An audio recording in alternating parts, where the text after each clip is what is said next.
నమస్తే, welcome to #you. నేను మీ రాజేష్. ప్రస్తుతం టాలీవుడ్లో నెపో హీరోల మీద, నెపో కిడ్స్ మీద ఎవరైతే అగ్ర హీరో ఉన్నాడో అర్జున్ రెడ్డి ఫేమ్గా ఉన్నటువంటి విజయ్ దేవరకొండ చేసినటువంటి వ్యాఖ్యలు తీవ్రస్థాయిలో దుమారాన్ని రేపుతున్నాయి. నిజంగానే ఇప్పుడు నెపోటిజం గత కొంతకాలంగా అటు బాలీవుడ్ నుంచి ఇటు టాలీవుడ్ దాకా పెద్ద ఎత్తున విస్తృతంగా చర్చ జరిగినటువంటి సందర్భంలో ఇప్పుడు మరొకసారి ఆయన వ్యాఖ్యల ద్వారా తెర మీదకి వచ్చినాయి. సో ఈ నేపథ్యంలో అసలు ఆయన ఏం మాట్లాడి చూసే ప్రయత్నం చేద్దాం. ఒకసారి ఆ వీడియో చూడండి. Never was I in a position where I could tell the director. I don't think people outside the industry will get this, but when you do not come from an establishment of a sort, when you're not a nepo baby, basically. Yeah, those are not words I want. That was exactly what I was trying to avoid. It's all right. But when you do not have that support system and somebody who's been in it for many years, you do not have the space to tell the director that I'm not ready to go to shoot yet with this script. It needs more work. Whereas I know a similar actor with similar experience, but who has the support around him.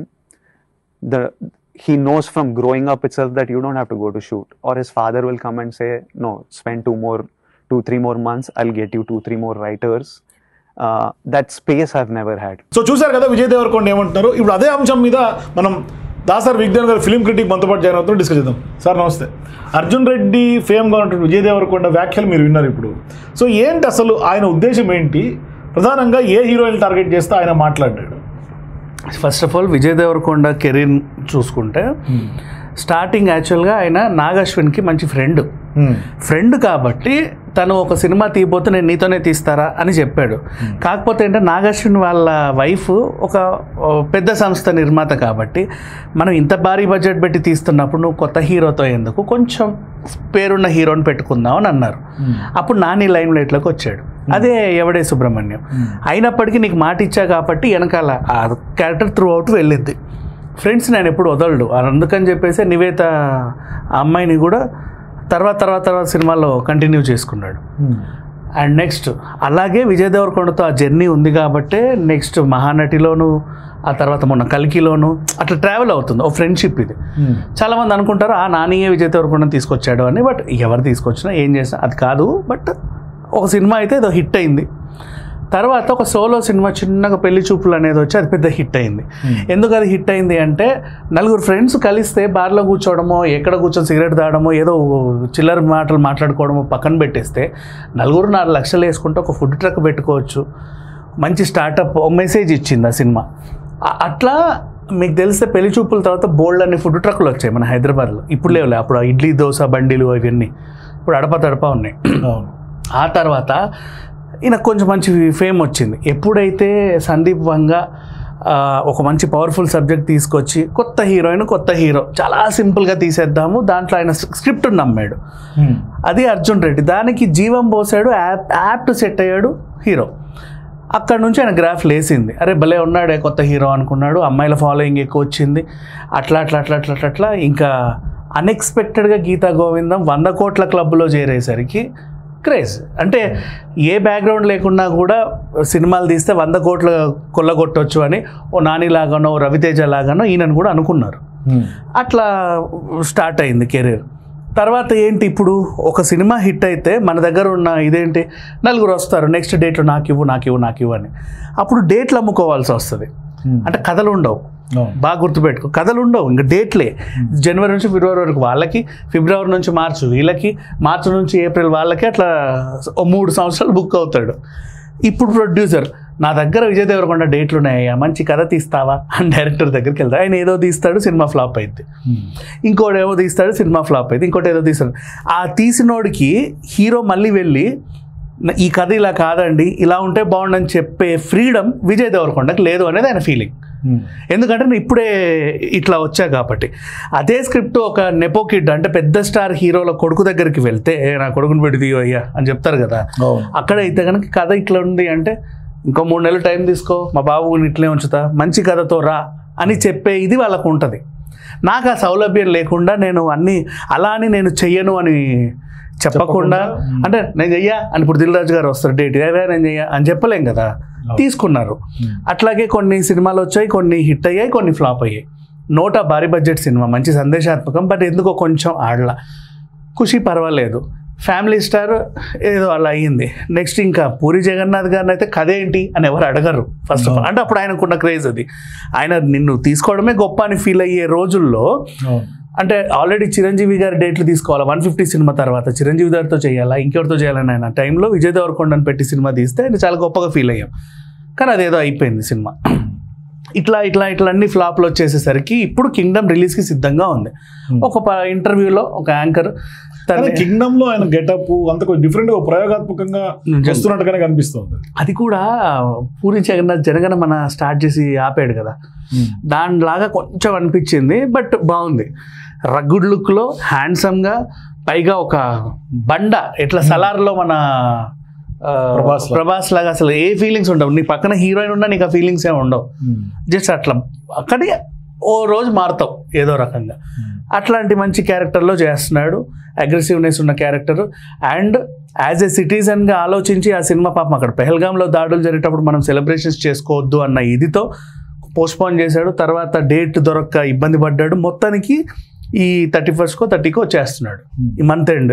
కానీ ఇప్పుడు ఆయన నెపోటిజంని, nepo హీరోలని ఇప్పుడు target చేసి వ్యాఖ్యలు చేసినటువంటి ఉద్దేశం ఏమై ఉంటుంది? అందుకే చెప్తున్నా, వీళ్ళు ఆ ఇంటర్వ్యూ ఇక్కడ నుంచి ఇక్కడికి మనకి ఎంత అవసరమో అంతే కట్ చేసుకుంటున్నారు ట్రోలర్స్ ఎవరైతే ఉన్నారో. దాని మీద మంచి మనోజ్ కూడా తాజాగా అంటే ఆయన కూడా ఇదే విన్నాడు కాబట్టి, సుహాస్ది నిన్న అదేదో సినిమా ఉంటే దానికి ముఖ్య అతిథిగా వచ్చి ఆ నెపోటిజం లేకున్నా సరే హీరోలు డెవలప్ అవుతారు, ఉదాహరణ ఈయన అని అలా చెప్పుకొచ్చాడు. మంచి విషయమే.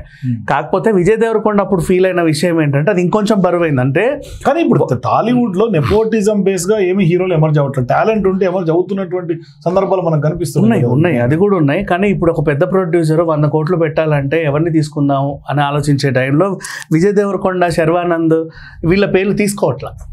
ఇప్పుడు అని అన్న, ఇప్పుడు మనోజ్ అన్న దాంట్లో కూడా అందరూ ఏం తీరు అందరికి తీసుకోరలేండి. ఎగ్జాక్ట్లీ ప్రభాస్ లాంటి పాన్ ఇండియా స్టార్స్ కు అట్లాంటి వాళ్ళకి రామ్ చరణ్, ఎన్టీఆర్, అల్లు అర్జున్ ఇట్లా అనిపిస్తుంది. కొంత లైమ్ లైట్ లో ఉన్న స్టార్స్ మాత్రమే, అది కూడా ఆల్రెడీ సక్సెస్ వాళ్ళు సొంతం చేసుకున్నప్పుడు వస్తుంది, అదంతా కూడా అట్లా రారు. బట్ వీళ్ళకి ఏంటంటే ఆ ప్రొడ్యూసర్, మంచి ప్రొడ్యూసర్సే వస్తారు. అయినప్పటికీ ఏంటంటే మేము కథల్నిలో ఇలా ఉంటే బాగుండని చెప్పే ఇది మాకు లేదు, ఆ ఫ్రీడమ్ లేదు. ఆ ఫ్రీడమ్ ఏంటి, నాకు ఏదన్నా ఉంటే నేను మా నాన్నకి చెప్పాను అనుకో, మా నాన్న ఆల్రెడీ ఇంకా పెద్ద హీరో కాబట్టి ఏరా డైరెక్టర్ ఇలా అది కాదు ఇలా చెయ్యి, ఇలా కాదు అలా చెయ్యి అని చెప్పొచ్చు. నేను చెప్పుకోలేను, ఇది తన ప్రాబ్లం బేసికల్లీ. సో అట్లా పోనీ ఒక పెద్ద నిర్మాత అనుకోవాల నాన్న, అది చెప్పొచ్చు, ఇట్లా కాదు ఇలా ఉంటే బాగుండని అభిప్రాయపడుతున్నాడు మా బాబు అని. ఈ రకమైన ఫీజిబిలిటీ నాకు లేదని తను చెప్పిన వెంటనే ఈయన ట్రోల్ చేస్తున్నారు. కానీ ఇక్కడ ఈయన చెప్పింది అది కాదు. యాక్చువల్గా నెపో కిడ్స్ మీద ఏం పడలా, తన లైఫ్ జర్నీ మొత్తం ఇంటర్వ్యూలో కొనసాగింది. ఎందుకండి మీలో ఎత్తుపల్లాలు వచ్చాయని ఆవిడ అడిగితే, ఒక సందర్భంలో యాక్చువల్గా ఏం జరిగిందంటే నేను తీసుకున్న ఒక నిర్ణయం ఇలా ఉంది, దానివల్ల ఒకసారి పడడం లేవడం జరిగింది, అట్లా కెరీర్ ఫ్లక్చువేట్ అయింది, నౌ ఇక నుంచి నేను జాగ్రత్త పడతాను అన్నట్టుగా తను చెప్పుకున్నాడు. కానీ వీళ్ళు ఎంత కావాలో అంత కట్ చేసుకొని దాన్ని వైరల్ చేసి ఈయన మీద బురద జల్లే ప్రయత్నం అంతే. అంత ఇప్పుడు విజయ్ దేవరకొండ మాట్లాడిన వ్యాఖ్యల తర్వాత టాలీవుడ్ లో ఎటువంటి రిపర్కేషన్ ఉండే అవకాశం ఉంటుంది, ఆయన మీద ఏమైనా ఇంపాక్ట్ పడే అవకాశం ఉంటుంది? ఇప్పుడు పోనీ కింగ్డమ్ సినిమా మీద కొంత ఏమన్నా రిలీజ్ నేపథ్యంలో ఏమైనా పడుతుందా? లేదు, ఎందుకంటే బేసికల్లీ విజయ్ దేవరకొండకి మొన్న చూసాం ముఖ్యమంత్రి రేవంత్ రెడ్డి గారితో కూడా ఒక మంచి సన్నిహితం ఉంది. అంటే ఆయన కారులో కూర్చోబెట్టుకొని దింపే అంత అట్లీస్ట్. అంటే సినిమా రిలీజ్కి ఏదైనా చిన్న చితక ప్రాబ్లం వచ్చినా సార్ ముఖ్యమంత్రి గారు ఒక సహాయం చేయండి అని అడగగలడు. నెక్స్ట్ ఒక పెద్ద నిర్మాత అల్లు అరవింద్ అండ్ ఇంకో పెద్ద హీరో మన అల్లు అర్జున్, వీళ్ళతో మంచి ఫ్రెండ్షిప్ ఉంది.